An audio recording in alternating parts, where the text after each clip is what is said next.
Hello, Dr. Ravindra Mehta. Hi. Today, we just like to break a couple of myths, if we could call it, that have been circulating online. One is that when it comes to smoking, lung cancer is a smoker's disease. That's the belief. Absolutely. So the original literature, or we look at risk factors, right? I mean, no one's going to listen to us if we don't give risk factors.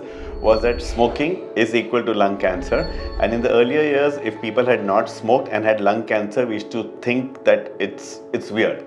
But in modern times, for reasons not clearly known to us, we know that lung cancer is very, very common in non-smokers too.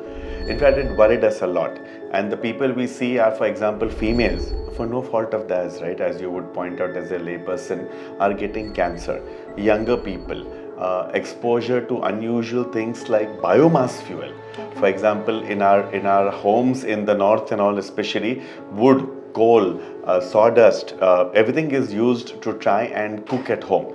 So exposure to that also is associated with lung cancer. And let me put out the dreaded word, air pollution. So now climate change and air pollution is part of our lives.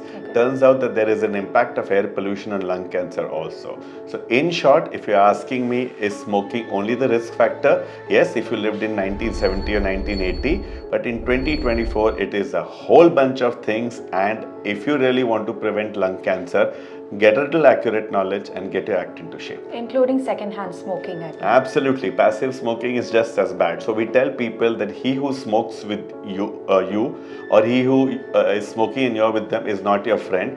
And the classical example I say is, who's here right now? Not the guy who was smoking when you were standing. It is your relative or your family member who's there.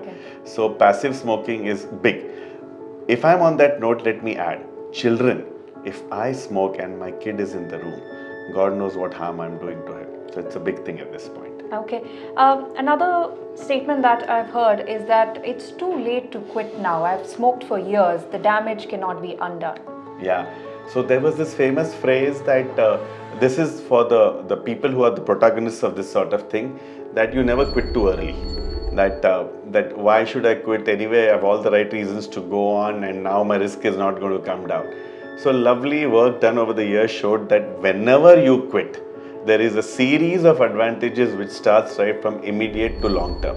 And if you want to know more, the immediate stuff is, for God's sake, I'm less vulnerable to infections.